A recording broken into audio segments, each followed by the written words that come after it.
On the 4th of October 2022, Overwatch 2 was released, and with that release, many new additions were brought to Overwatch. New heroes, maps, game modes, etc. But the most important change is the team size reduction, from 6v6 down to 5v5, and so that's what I'm going to focus on today, how to consistently win with the new team sizes.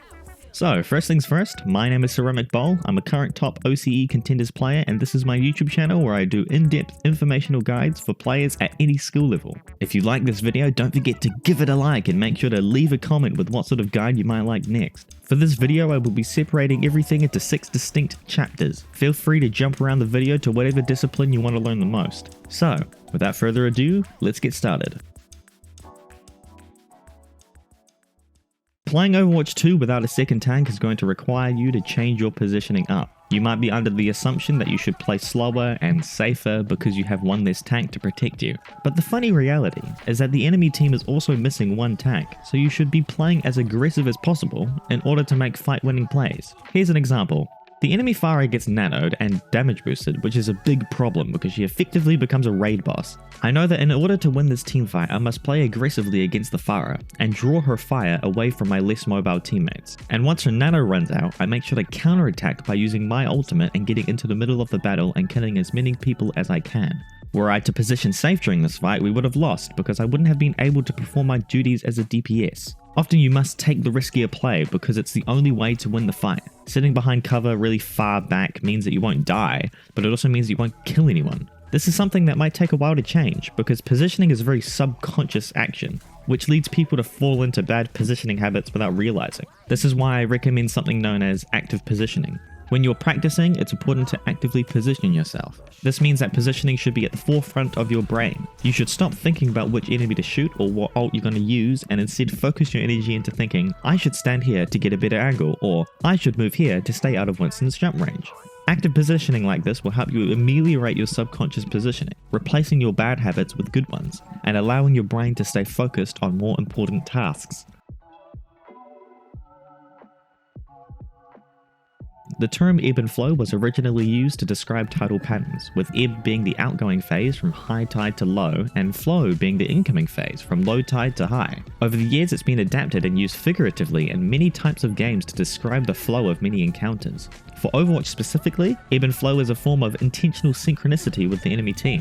When they use ults and cooldowns, your team pulls back, and vice versa. Its main usefulness has dwindled though with the removal of a second tank. In Overwatch 1 it was very important to keep a good ebb and flow rhythm, whereas now 5v5 fights are far more chaotic and advantages can shift at any second. You may be inclined to continue focusing on ebb and flow due to its usefulness in Overwatch 1, but because the game has changed so much, it's actually more important to focus all your efforts on your individual task. If you're playing Genji, then your job might be to eliminate the enemy Ana. So don't be afraid to just jump right in and secure the kill rather than wait because they used a rip tire or something. Doing your job and doing it quickly is the name of the game in Overwatch 2, so don't hesitate. One less tank means one less tank, obviously.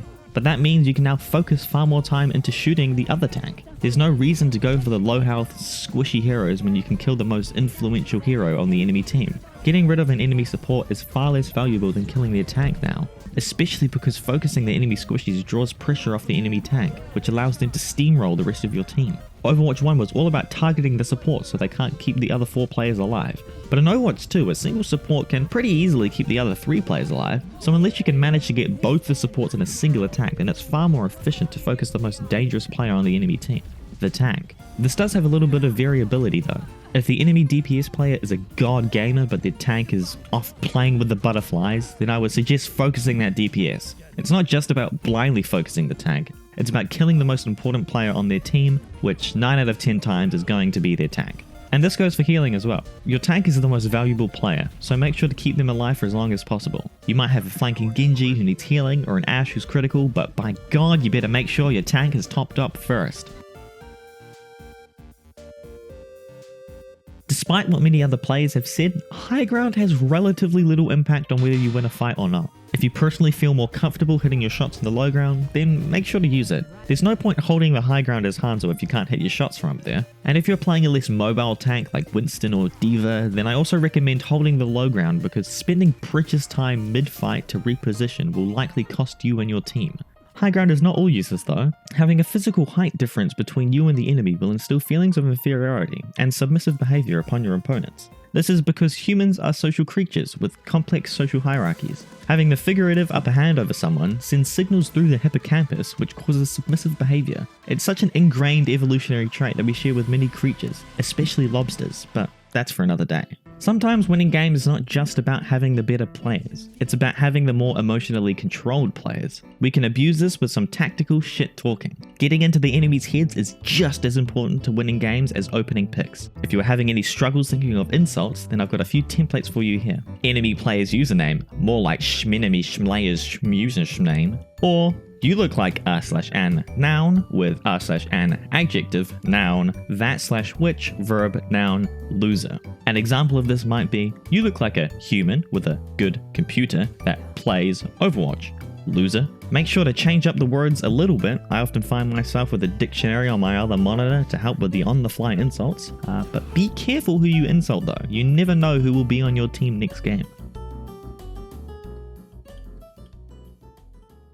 Most team comps center around what tank you are playing. D.Va, Monkey, and Wrecking Ball fall into the Rush composition, Rein, Zarya, and Sigma fall into the Dive composition, and finally, Orisa, Doomfist, Junker Queen, and Roadhog fall into the Poke composition. As of writing this script, Romacha's gameplay trailer was only just released, and he seems to be a weird mix of Orisa 1.0 and Sigma, which leads me to believe he would fit into the Dive composition, as Sigma and Orisa 1.0 are both Dive characters. Playing a specific team composition will likely require you to coordinate with your teammates. This may be difficult if they aren't in voice chat, don't have a mic, or are just stupid. While keeping this in mind, it's also important to focus on yourself and do your own job. Sun Tzu once said that the most effective coordinated assault consists of many individuals focusing on their individual duties, and this definitely tracks onto Overwatch game theory. Focusing on yourself and your own plays is what makes a team cohesive. Trying to babysit your teammates or ordering them to do your bidding will only inhibit your own ability to make plays. Now I'm going to go in depth on how to play each composition. If you are already confident in this area, feel free to skip to the next chapter for the step-by-step gameplay guide. So, what is your job for each composition? Let me explain. For a rush comp, you might have a Roadhog, Junkrat, Bastion, Kiriko, and Moira. Roadhog's goal is to really control the space and look for hook kills. Junkrat should be following along to assist the Roadhog, same with Kiriko. All the while, Bastion and Moira should split up from the rest of the team and take side angles. This is to split the enemy's focus to ensure that your Roadhog has room to pop off. Put it all together and you have a basically unstoppable team comp. These are the individual jobs for each hero in the rush comp, and they don't change much for different heroes either. You can swap Bastion for any old hit scan and the same gameplay style still applies, swap Roadhog for any other brawl tech, Junkrat for another tank buster, Kiriko for another heal bot, but don't switch Moira. Moira is pretty OP. These sorts of hero substitutions will work for the other compositions as well, so I won't be bringing it up again, but let's move on to the next composition. Dive is often characterized by its low mobility but high momentum playstyle. Reinhardt, Pharah, Genji, Lucio, and Zen is a very classic dive composition. With dive, you really want to be luring the enemy team into a position where you can dive in at once. Here is a really classic example. Putting the Reinhardt in their backline and leaving a few teammates as bait forces the enemy into a vulnerable grouped position. Then the Reinhardt shows up with all of his abilities and can wreak havoc alongside his remaining teammates. Most dive encounters go this way. Set up the enemy, then attack.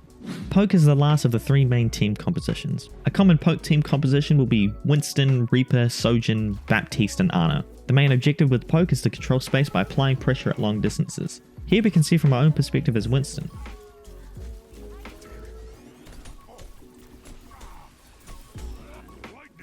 I'm just poking enemies out at long ranges, ensuring that I can secure kills while keeping me and my teammates safe. That's what Poke is all about.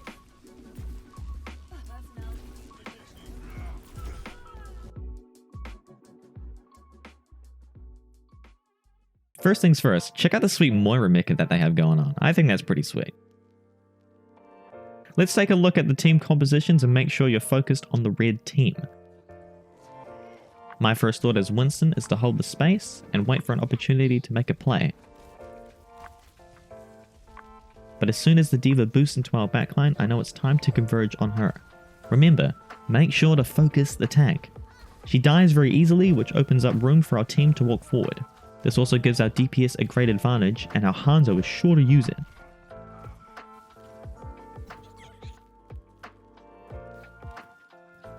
As Winston, you really want to control the payload as it's moving. But as soon as I saw that Zarya get slipped, I knew it was time to focus her down. And once she's gone, the rest of her team crumbles.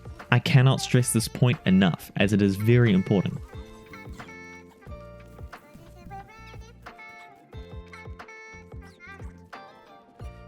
Watch their Zarya's health bar this fight. See how after only peeking for a second, she needs to step back because she's at half health. This gives us so much opportunity to continue walking forwards. And once we take the space, they can't stop our momentum at all. See how as soon as their Zarya dies, there is no one to stop us from capping the objective.